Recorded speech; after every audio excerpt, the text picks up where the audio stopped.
Je lis du livre de Genèse, chapitre 15, les versets 13 à 16, ce qui suit.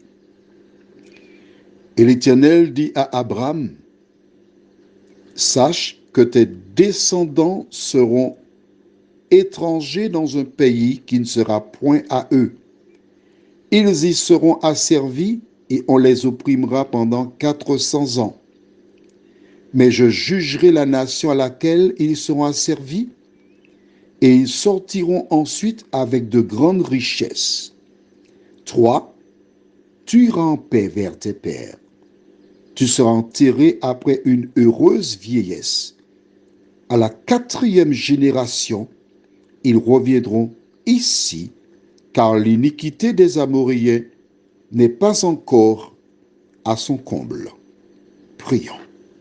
Notre Seigneur, notre Dieu, nous venons une fois de plus vers toi en ce soir pour trouver le réconfort, l'encouragement, la force pour regarder à aujourd'hui. Merci de nous éclairer une fois de plus au nom de Jésus et pour ta gloire éternelle. Amen. J'ai eu l'occasion de suivre le procès d'un grand sportif américain qui avait tué sa femme. Cet homme devait être condamné pour des années. Sa notoriété et ses fonds lui permirent d'éviter la prison. J'ai encore à l'esprit cet athlète qui a participé aux Jeux Olympiques. Il avait un problème aux jambes.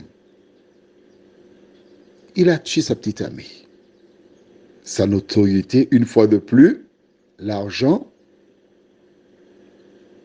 Et tous, nous savons que nous ne sommes pas égaux face à la justice en fonction de notre poids financier. Il existe des entreprises où des individus sont des chefs d'entreprise qui ont beaucoup d'entreprises, qui ont des dettes sociales, qui ne paient pas les charges de la sécurité sociale. Ils sont nombreux. Ils doivent des millions, des sommes qu'ils ne paieront jamais. Ils le savent. La Sécu aussi le sait. Oui, mais comme ils ont des entreprises de 100, 150, 200 employés, si on applique la loi, ces personnes seront au chômage. Donc, ces gens profitent du système. Et tu connais des petits malheureux qui ont une entreprise, qui se battent pour rester ouverts. Des petits malheureux qui se battent pour respecter la loi, pour payer les charges sociales, qui n'ont pas de moyens pour fermer, donc ils sont ouverts les 12 mois de l'année. Ils n'ont jamais pris une journée de congé. Ces petits malheureux-là, s'ils ne paient pas 2-3 trimestres, ils reçoivent un petit courrier. On vient les saisir, ils perdent leur structure, ils se trouvent à la rue, esclaves de la société. D'accord? Tu connais ces deux clichés. Alors explique-moi, pourquoi le petit malheureux qui ne fait pas de bénéfices, qui se lève avant le lever du soleil, est gagné par la fatigue, s'endort parfois avant qu'il ne s'asseye sur une chaise. Pourquoi lui, on lui prend tout ce qu'il a, on vend ses biens, et le riche peut partir sur un bateau en week-end dans des îles? Où est la justice? Où est la justice? Mais la bonne nouvelle, c'est que le Dieu qui est dans le ciel, il a vu les souffrances du peuple d'Israël. La bonne nouvelle, c'est que le Dieu qui est dans le ciel voit ta souffrance, ma souffrance, nos souffrances, et c'est pourquoi il déclare, je viendrai juger la nation. Je viendrai juger ceux qui font l'injustice. Il jugera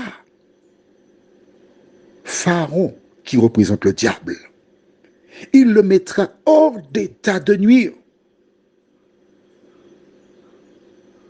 Mais toutes celles et ceux qui ont agi comme Pharaon connaîtront le même sort.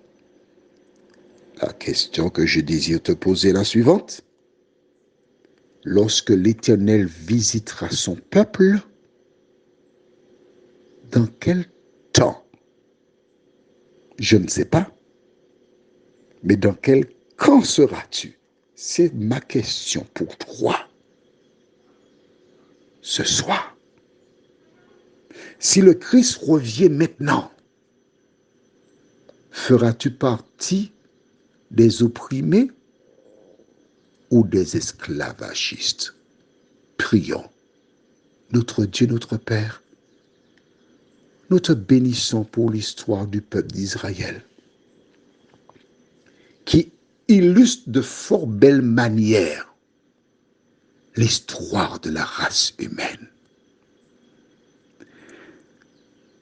Lorsque l'Éternel fit cette déclaration à Abraham, qui la rapporta à son fils Isaac et aux autres, ces personnes conservèrent précieusement cette promesse de l'Éternel, parce que Dieu n'est pas un homme pour mentir, ni un fils d'homme pour se repentir. Éternel, donne-nous de conserver précieusement tes promesses. Donne-nous de te faire confiance, nous t'en prions, au nom de Jésus pour ta gloire éternelle. Amen. Je te souhaite une bonne nuit sous le regard de Dieu.